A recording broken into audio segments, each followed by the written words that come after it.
Hallo und herzlich willkommen zu einer neuen Folge vom Podcast Software Testing. Ich bin euer Host Richie und freue mich wieder eine Folge vom QS-Tag 2023 aus Frankfurt mitzuhaben.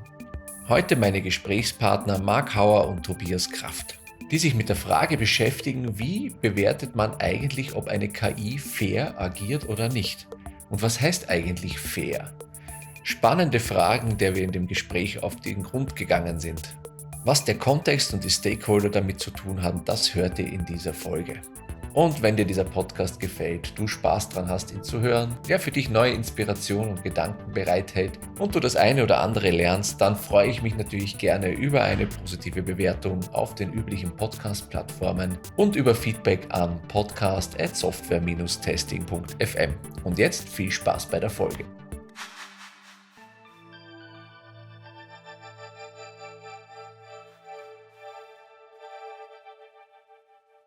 Hallo, schön, dass ihr da seid. Hallo, hi, schön da zu sein. Ja, freue mich. Wir sind ja hier im QS-Tag 2023 in Frankfurt. Ihr habt einen Vortrag schon gehalten und ich habe ja vorweg, gucke mir mal die Speakerliste an und lese mal so die Abstracts durch und da tauchten so 2 Triggerworte bei mir auf, als ich das gelesen habe. KI, das ist natürlich gerade ein ganz großes Thema, was überall diskutiert wird. Aber dann stand bei euch auch noch faire KI dabei. Und dann haben wir gedacht, oh, das ist ja spannend, darüber müssen wir uns mal unterhalten, weil das natürlich aus Testsicht auch vielleicht ein Qualitätsmerkmal ist oder wie auch immer. Ne?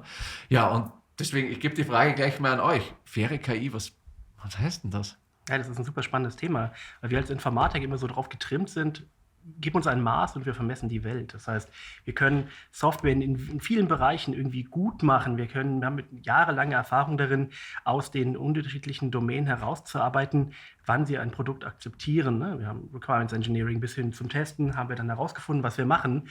Und bei künstlicher Intelligenz ist es jetzt auf einmal so, dass die Folgen noch einmal weitreichender sind. Klar, wir wissen, Softwaretechnik, sozioinformatische Systemtechnik ist in den sozialen Prozess integriert. Wir haben da Wechselwirkungen, das kennen wir alle aus den letzten Jahren. Aber künstliche Intelligenz ist so verbreitet und wird in so vielen Domänen eingesetzt, dass wir das Gefühl haben, dass auf einmal auch so Anforderungen auf uns zukommen, oder wir Anforderungen anstoßen, über die sich vorher noch gar nicht nachgedacht wurde. Das heißt beispielsweise das Thema Fairness im HR-Bereich. Wir haben vorher den Personalerinnen und Personalern aufgrund von anderen Eigenschaften nicht genau auf die Finger geschaut, wie sie entschieden haben. War auch nicht notwendig. Sie treffen ja vielleicht nur für so 10, 20 Entscheidungen in ihrem monatlichen Arbeit, die Entscheidung, ob sie ins Berufliche einsteigen oder nicht. Wenn wir das Ganze jetzt auf eine KI hochsetzen und dann auf einmal einen Skalierungseffekt haben, dann müssen wir darüber nachdenken, was bedeutet hier an der Stelle für uns Fairness? Und wenn wir das uns Informatikern vorwerfen, dann sind wir top ausgebildet in den Informatikthemen, 5 bis 7 Jahre Studium hinter uns gehabt, diese Themen schön aufgearbeitet, jetzt noch KI gelernt oder auch schon im Studium mitgemacht.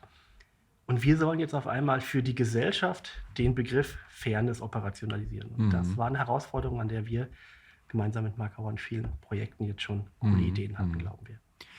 Ich glaube, es ist ja total schwierig, wenn ich darüber überlege, was heißt denn eigentlich fair? Ich glaube, das fängt ja schon damit irgendwo an. Ne? Da schlagen sich Philosophen schon seit Jahrhunderten die Köpfe darüber ein. Das ist in der Informatik nicht großartig anders. Relativ gängig ist die Vorstellung, dass Fairness eine Operationalisierung von Nichtdiskriminierung ist. Also je fairer etwas ist, desto weniger wird diskriminiert. Gibt es typisch informatikermäßig auch ganz viele Maße, die das dann zum Ausdruck bringen sollen. Wenn man zum Beispiel sagt, wir haben hier ein Qualitätsmaß, die Accuracy lässt sich bemessen, ganz normal berechnen. Und wir sagen jetzt, die Accuracy soll für Männer genauso hoch sein wie für Frauen oder darf maximal um einen gewissen Schwellenwert differenziert, also unterschiedlich sein. Und das ist dann unser Fairness-Maß. Das ist fair, wenn dieser Schwellenwert unterschritten wird. Jetzt kann man aber sagen, Accuracy ist jetzt vielleicht gar nicht das Wichtigste. Vielleicht interessiert mich jetzt nur eine möglichst niedrige False-Negative-Rate oder eine False-Positive-Rate oder. Gibt ganz, ganz viele Qualitätsmaße. Und die gängigste Vorstellung der Informatik ist, Fairness drückt man damit aus, indem man sagt, die Qualität des Systems ist für 2 sensitive Gruppen nicht wesentlich ungleich. Das ist ein sehr kleiner Ausschnitt dessen, was man alles unter Fairness verstehen kann. Und das wird sehr viel zu Problemen. Also nicht nur dieses klassische Verständnis, Nichtdiskriminierung, da gibt es schon 1000 Interpretationsmöglichkeiten und Möglichkeiten der Gestaltung, sondern auch noch, was Fairness darüber hinaus alles bedeuten kann. Und was wir heute vorgestellt haben, ist ein Ansatz, dem besser auf den Grund zu gehen, mit den Betroffenen, mit den Anwendern darüber zu sprechen, was wollt ihr überhaupt, um das als fair anzuerkennen, was ist für euch wichtig und das dann schrittweise runterzubrechen in testbare Anforderungen. Spannend. Und wie nähert ihr euch dann dem Thema? Also wie geht ihr daran? Wir haben dazu eine Methodik aus dem Safety Engineering umgemünzt oder übertragen auf den Fairness-Bereich oder generell auf extrafunktionale Anforderungen, der sich Assurance Case Framework nennt. Dabei geht es darum, dass man eine Hauptbehauptung hat, die erstmal relativ abstrakt ist. Im Safety Engineering ist es, mein System ist fair, mein System ist sicher. Und bei uns wäre das zum Beispiel, unser System ist fair. Und dann kommt darunter eine Argumentationsebene, wo man sagt, okay, was muss jetzt alles erfüllt sein, damit diese Hauptbehauptung gilt? Welche Teilbehauptungen gibt es? Wie jetzt zum Beispiel, ich habe eine Übersicht, ich kenne alle relevanten Fairnessmaße oder Fairnessmaße dienen dazu, alle relevanten Perspektiven von Fairness abzubilden. Oder die Fairnessmaße, die ich berechnet habe, erfüllen gewisse Schwellenwerte und so weiter. Dazu kann man noch Hintergrundinformationen packen und Annahmen, wie zum Beispiel, dass man als Annahme sagt, okay, wir haben jetzt einfach nur Fairnessmaße, gibt gar nichts anderes. Das nehmen wir jetzt einfach mal so an und arbeiten damit. Und das kann man dann von da aus weiter runterbrechen, weitere Teilbehauptungen, bis irgendwann die Teilbehauptungen so klein sind, dass man die belegen kann mit was. Zum Beispiel mit Referenzen auf wissenschaftliche Veröffentlichungen oder Testergebnisse, Testprozesse. Und dadurch, dass man dann so eine strukturierte Argumentation hat, kann man sich selbst viel besser reflektieren, dass man eine möglichst vollständige Argumentation hat. Man kann es aber auch besser argumentieren und man kann es besser anfechten lassen. Dass dann zum Beispiel jetzt ein Gutachter kommt und sagt, okay, diese Annahme hier, dass man gar keine andere Möglichkeit hat, als mit Fairnessmaßen zu kommen, das ist ganz schön gewagt. Das hätte ich jetzt schon noch mal gerne tiefer. Dann kann man sich überlegen, gut, machen wir daraus eine eigene Annahme und erklären die. Oder einen eigenen Assurance Case. Oder stellen halt einfach fest, vielleicht ist es gar nicht so. Müssen wir noch mal dran. Okay. Hast du da vielleicht auch noch ein Beispiel, dass wir uns das noch ein bisschen besser vorstellen können, wie zum Beispiel so eine Kette aussieht oder so eine Hierarchie? Wir sind tatsächlich, soweit wir wissen, die Einzigen, die das mal in der Praxis erprobt haben, außerhalb der Safety Bubble. Letztes Jahr haben wir die Gelegenheit bekommen, das zusammen im Rahmen eines Industrieprojektes zu erproben, zusammen mit Rotable, Innovation und Rania Vasir. Das sind, Rotable Industries hat einen Medical Rotation Planner entworfen. Das bedeutet, Medizinstudenten müssen in verschiedenen Krankenhäusern, in verschiedenen Abteilungen für gewisse Dauern quasi in die Lehre gehen, sage ich jetzt mal. Und die haben ein Tool entworfen, das die Verwaltung dieser Pläne verbessert. Und jetzt soll noch eine KI-Komponente drauf, die diese Pläne sogar erstellt. Und klar, da kommen viele Aspekte rein. Also wir haben die Stakeholder befragt. Und da kam raus, dass nicht nur Nichtdiskriminierung wichtig ist, sondern auch Transparenz, Autonomie, geringe Wartezeiten zwischen den einzelnen Abteilungen. Für manche ist es wichtig, möglichst wenig umziehen zu müssen. Genau, und das haben wir dann eben daran verpackt, haben wir jeder dieser Einzelanforderungen quasi einen Subclaim, eine Teilbehauptung daraus gemacht. Alles unter der Hauptbehauptung, unser System ist fair. Und dann haben wir für jede dieser Teilbehauptungen eben darunter ermittelt, dann auch teilweise im Gespräch, was muss gegeben sein, damit die Behauptung erfüllt ist, dass es transparent ist oder dass ich Kontrolle über meinen Plan habe. Klar, dazu gehören Dinge, ich kann ihn einsehen, ich habe ein bisschen eine Vorstellung, wie der Gesamtplan aussieht, so ein bisschen KPIs, durchschnittliche Wartezeiten zum Beispiel. Ich habe die Möglichkeit, meinen Plan anzufechten, da Kritik dran zu äußern, etc. pp. Und so haben wir das dann runtergebrochen, bis dann die Beweise entweder waren, das ist eine Funktionalität, die Software hat, das war dann quasi der Beweis, ich kann das einsehen, oder Testergebnisse, dass dann Dinge getestet werden und die Ergebnisse auch einsehbar sind. Teilweise war der Beweis auch, dass bestimmte Prozesse gegeben sind, dass ich die Möglichkeit habe mit dem Planer, der am Ende sagt, dieser Plan wird es oder nicht, dass ich mit dem sprechen kann, dass Kontaktmöglichkeiten gegeben sind. So sah das dann am Ende aus. Und das habt ihr dann quasi auch, also habt ihr quasi diesen Baum euch aufgebaut oder diese Hierarchie und dann gegen die KI geprüft, auch ob sie das ja natürlich auch erfüllt, ne? Oder? Das war eine in Prozessentwicklung, also es ging diese KI-Erweiterung, die war gerade in der Entwicklung und da Stakeholder-Akzeptanz ist das Wichtigste bei so einem Produkt. Deswegen wollen die während dem Prozess das fairnessmäßig absichern und haben das quasi dann entwicklungsbegleitend gemacht. Als wir das veröffentlicht haben, das war vor circa 9 Monaten, war der Stand am Ende des Assurance Cases so, dass in etwa die Hälfte der Beweise noch nicht erbracht werden konnten, weil die Software einfach noch nicht so weit war. Ja. Und circa ein Viertel von den Beweisen, die erbracht werden sollten, waren nicht mal im Projektplan drin, im Entwicklungsplan. Also da haben wir ganz viele neue Anforderungen und Funktionalitäten identifiziert, die sie jetzt mit aufgenommen haben in den Entwicklungsplan. Ja. Und was war denn auch so, also für die Dinge, die erfüllt waren, hat die KI konnte man das beweisen oder gab es auch einige, wo einfach gesagt wird, okay, das können wir noch nicht, da muss man noch eine Iteration drauflegen oder weiterentwickeln? Da waren wir, also soweit war das Produkt einfach noch bei weitem nicht. Da ging es mehr um funktionalere Dinge wie, ich kann einen Plan entwerfen, also es ist ein in Anführungsstrichen nicht deterministischer Prozess. Ich entwerfe einen Plan mit festen Rahmenbedingungen und 2 Sekunden später entwerfe ich nochmal einen und die sehen dann komplett unterschiedlich aus trotzdem. Und da in diesem Prozess haben wir die Anforderungen identifiziert, dass das quasi parallel passieren können muss, dass man die Pläne direkt miteinander vergleichen kann und direkt sehen kann, der ist besser als der andere an folgenden Stellen. Das haben wir dann darüber identifiziert quasi und wurde dann, glaube ich, sogar ziemlich zeitnah umgesetzt. Ja, okay, verstehe. Jetzt, also wenn ich mir das anschaue, das ist natürlich diese Ausarbeitung dieser Annahmen und diese Hierarchien aufbauen. Ihr habt ja da mit den Stakeholdern gesprochen, ne? Das ist aber ja immer dann trotzdem, vielleicht einfach nur für mich zum Verständnis, das ist ja trotzdem eine subjektive Sicht auf Fairness. Ne? Also das hat ja kein objektives Maß, weil wenn die Stakeholder sagen, das sind die Annahmen, die wir haben wollen, und jemand anderer könnte sagen, nee, das ist total diskriminierend. Ne? Also das ist richtig. Ja, das ist ein systeminhärentes Problem. Gehen wir mal ganz raus. Wenn man sich die Fairness-Debatte rund um künstliche Intelligenz anschaut, wurde in einem ganz spannenden Papier von Kleinberg festgestellt, dass, was wir so objektiv Fairness nennen, sich teilweise widerspricht. Also an einem ganz einfachen Beispiel, wir können davon ausgehen, dass wir Ressourcen fair verteilen, wenn wir allen Personen die gleiche Menge Ressource zur Verfügung stellen. Das machen wir mit Kindergeld. Sobald das Kind auf der Welt ist, kriegt es im monatlichen Budget, um in die Erziehung und die Weiterbildung das Ganze zu stecken. Auf der anderen Seite sehen wir aber auch bei der Vergabe von Ressourcen sowas wie im Sozialhilfebereich, wo wir sagen, nach Vergabe der Ressourcen möchten wir so ein Mindestmaß für alle erreicht haben. Das sind beides Themen, die ich intuitiv als fair bezeichnen würde, die sich aber inhärent widersprechen. Und Kleinberg hat das für 3 sehr klare Operationalisierungen dieser Maße für Fairness gezeigt, dass sie sich widersprechen. Wenn ich das eine optimiere, laufe ich komplett gegen das andere. Und deswegen müssen wir in der Informatik diese Aufgabe zu entscheiden, was wirklich fair ist, an die Stakeholder, an die Domänenexperten weitergeben. Und da ist das Framework genau die Schnittstelle, weil wir können alle diese Maße ihnen berechnen. Und wenn wir in einer Welt leben, in der uns der Stakeholder, der Entwickler, nicht der Entwickler, sondern der Kunde sagt, bau mir ein faires System, dann teste ich eben alle meine Fairnessmaße durch am Ende und finde bestimmt eins, was einen hohen Wert hat. Wir dürfen es also nicht den Informatikern überlassen. Und dieses Assurance Framework hilft einfach genau dabei, den Weg zu finden von, was will man eigentlich, zu übersetzen in etwas, was wir in der Informatik testen und auch an der Stelle belegen können. Auf der anderen Seite gibt es aber auch Bereiche, wie Marc eben schon gesagt hat, wo die Antwort nicht ist, irgendwie testet irgendwas, sondern wir haben nach State of the Art gearbeitet. Und das ist unglaublich wichtig, weil wenn diese Diskriminierungsvorwürfe oder andere Probleme auftauchen, dann ist es ganz wichtig, dass wir als Entwickler oder auch als entsprechende Nutzenden von diesem System eine Argumentationsgrundlage haben. Wir haben nach State of the Art, nach bestem Wissen und Gewissen nach diesem Prozess gearbeitet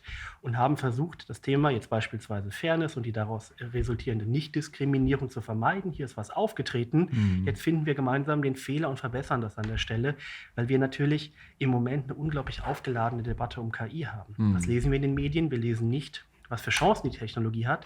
Wir haben es heute in den Keynotes auch gehört und man liest es überall.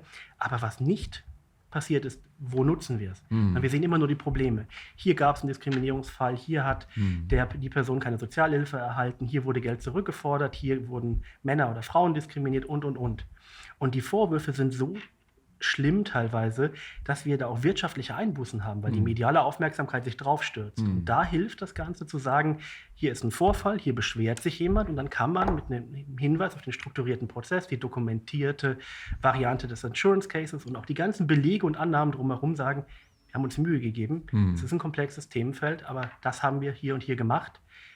Stand heute wissen wir nicht, wie wir es besser machen können. Das kann einfach helfen, KI in Bereichen einzusetzen, wo diese Themen auf einmal auftauchen. Weil natürlich gibt es auch Einsatzmöglichkeiten von KI, bei denen Fairness jetzt unter diese nicht funktionalen Anforderungen drumherum nicht so relevant sind. Wenn sie auf einem Fließband überprüft, ob eine Schraube nach Norm oder nach Größe entsprechend in Ordnung ist, ist das irrelevant. Aber wir möchten ja KI für die ganzen anderen spannenden Sachen einsetzen und müssen dann überlegen, wie wir sicherstellen, dass die Anforderungen, die wir als Gesellschaft haben, auch so übersetzt werden, dass wir als Informatiker dann, zweite Rolle von mir, herausfinden können, hier habe ich alles erfüllt, State of the Art, ich komme zu einem System, was dem Kunden hilft und was auch am Ende fair oder entsprechend nicht diskriminierend ist. Und lustigerweise führt das Ganze jetzt auch dazu, dadurch, dass man dann jetzt genauer hinguckt, ist das jetzt noch fair oder ist es jetzt diskriminierend durch den Einsatz von KI? Wie war es denn vorher? Ja.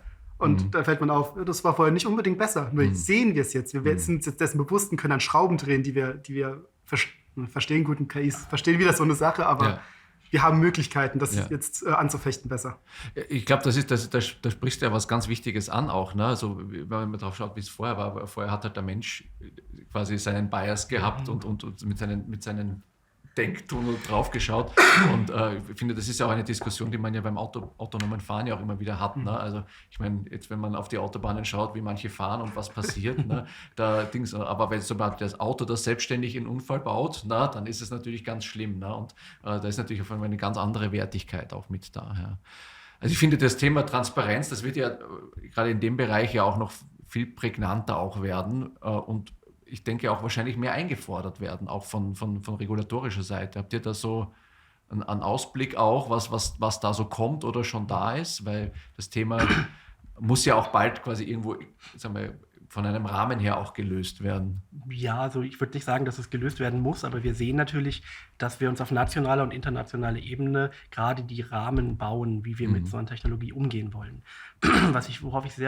Worüber ich sehr froh bin, ist, dass wir gerade in Europa so einen risikobasierten Ansatz fahren. Das ist das, was im AI Act jetzt kommen wird, dieser europäischen Verordnung zum Thema künstliche Intelligenz, ist, dass wir eben nicht sagen, wir regulieren alles gleich, sondern wir möchten genau diesen Weg schaffen zwischen einem menschenzentrierten Gedanken, also wir möchten auf die Werte achten, bei denen es kritisch ist. Wir möchten dorthin gucken, wo die KI über Menschenrechte entscheidet, über Grundsatzdebatten, aber wir möchten entsprechend Freigaben verteilen für den Bereich, bei dem es im Industrie 4.0-Kontext eben diese Schraube bewertet, weil da sollen wir schnell und agil arbeiten, aber in Bereichen, wo wir dann eben einen Mehrwert oder eine Problematik sehen, müssen wir genauer hinschauen.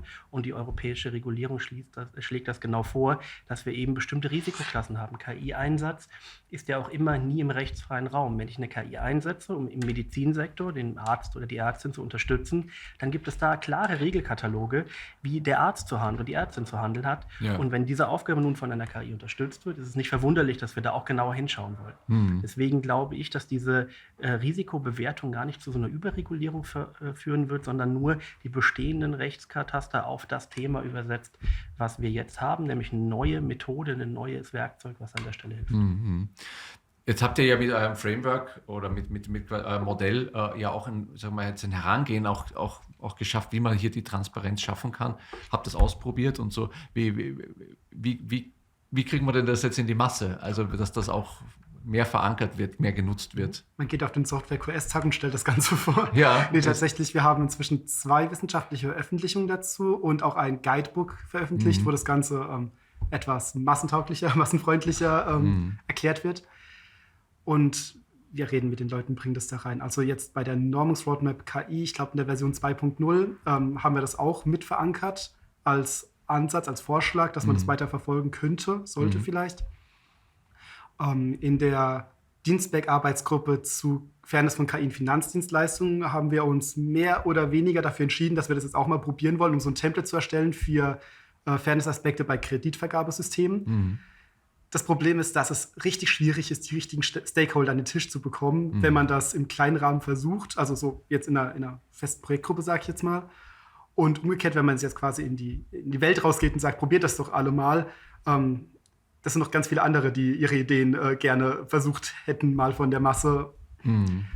Was wir tun, und ich glaube, viel mehr kann man nicht tun, ist halt damit an die Leute zu gehen, das überall vorzustellen und die Vorzüge zu zeigen und aufs Beste hoffen, dass sich was tut, dass es Leute versuchen und ihre Erfahrungen teilen. Ja. Also eure Publikation, eure Themen können wir ja auch verlinken in den Shownotes. Dann hat man natürlich hier auch nochmal den einen oder anderen, der jetzt merkt, ja, das Thema interessiert mich oder ist für uns wichtig, sich da auch weiter zu informieren. Was, wenn ihr jetzt mal so in die Glaskugel schaut, so was jetzt so alles kommt. Ich meine, es ist natürlich schwierig, ne, weil alles so im Wandel ist, aber wie wird sich denn das Thema noch weiterentwickeln? Was glaubt ihr, was sind da so die nächsten Steps, die dann da kommen werden? Oder was sind auch eure Ideen, was ihr jetzt als nächstes damit macht? Ja, auf der einen Seite gibt es ja viele Prognosen, dass das Thema KI langsam auch wieder abebbt, aber ich bin der festen Überzeugung, dass wenn wir Ende des Jahres den AI-Act haben, der dann 2 bis 3 Jahre noch in der Karenzzeit liegt, das heißt, da müssen sich dann die nationalen Ausgestaltungen darüber nachdenken, wie wir das übersetzen. Aber wie bei der Datenschutzgrundverordnung, wir haben so eine Wartefrist, um uns vorzubereiten. Spätestens, wenn das Ding scharf geschaltet wird, wollen wieder alle das Thema genau und rechtlich durchsetzbar entsprechend auch überprüfen. Das heißt, ich glaube, wir sind an einem guten Punkt, wo wir jetzt in den nächsten 2, 3 Jahren dieses Thema mit der Community erproben. Und dann wäre, glaube ich, mein Traum, das irgendwie in so einem Open-Source-Gedanken zu etablieren. Weil ich glaube, die gesamte Community der Informatikerinnen und Informatiker lebt davon, dass wir ganz viel teilen. Dass wir Wissen, Fähigkeiten, aber auch Methoden herausbringen. Und da ist es halt bei dem Thema Insurance Cases ganz interessant. Natürlich kann ich den einen Fall, den ich in einem Firmenkontext erarbeitet habe, nicht 1:1 übersetzen. Aber man kann für bestimmte Bereiche, Einsatzgebiete mit bestimmten Fragestellungen schon gute Themen, gute Templates vorbereiten, die weiter genutzt werden können. Und wenn wir uns da überlegen, dass wir das in irgendeiner NGO, ob das jetzt die Gesellschaft für Informatik ist, als Verband der Informatikerinnen und Informatiker oder einer anderen, die sich in dem Themenfeld beschäftigt, wenn die sich dazu bereit erklären würde, das irgendwie so als Sammelpunkt zu sehen und alle arbeiten dazu, ob man es jetzt mit Förderung oder mit eigenen Projekten, mit eigenen Insurance Cases sein kann, können wir diese Methode erproben und dann auch einfach weiter nutzen. Ich glaube, da wir aus dem Safety-Bereich wissen, dass sie inhärent funktioniert und hilft, glaube ich, können wir mit ziemlicher Sicherheit sagen, dass sie auf jeden Fall die ein oder andere Rechtssicherheit an schaffen kann und auch den sowohl Entwickelnden helfen kann, Verantwortung von ihren Schultern runterzubringen. Ja, weil bisher heißt es halt, du bist verantwortlich für dein Produkt. Und ich als Informatiker muss sagen, ich habe entwickeln gelernt, ich habe aber keine ethische Ausbildung, soziale Ausbildung oder das Domänenwissen in der Medizin und weiß gar nicht, was für Folgen das haben kann.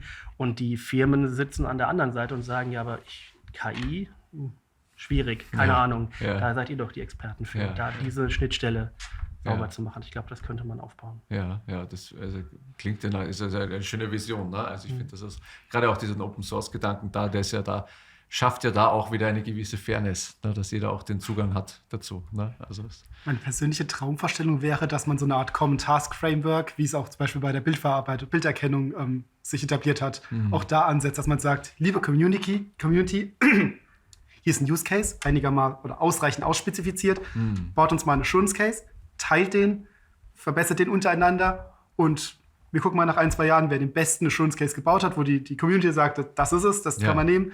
Und dann gibt es vielleicht noch ein Preisgeld dafür oder einfach Prestige. Ich meine, das hat bei der Bilderkennung, glaube ich, auch ganz gut darüber funktioniert. Und dass man das dann nach und nach für Gruppen von KI-Systemen macht. Das wäre so meine persönliche Traumvorstellung. Ich glaube, das könnte funktionieren, aber es ist eine Vision, die, glaube ich, noch ein bisschen weit weg ist. Ja, aber sukzessive dran hinarbeiten. Ne? Das ist super. Tobias, Marc, vielen Dank, dass ihr hier Rede und Antwort gestanden habt und das Thema gebracht habt. Ich finde, das ist total wertvoll, weil es mal so einen anderen Blick auch noch auf KI gibt und was man da auch tun kann, damit sie gut nutzbar ist. Ich bin ja im Herzen Zukunftsoptimist. Ich glaube an eine schöne Zukunft. Ne? Und da braucht es ja solche Initiativen auch, gerade um KI auch wirklich gut das Potenzial heben zu können in den nächsten Jahren, Jahrzehnten, Monaten, was auch immer noch kommt. Ja. In dem Sinn, vielen Dank, dass ihr dabei wart. Ich wünsche euch noch einen schönen QS-Tag und bis bald. Super, danke, dass wir dabei sein durften.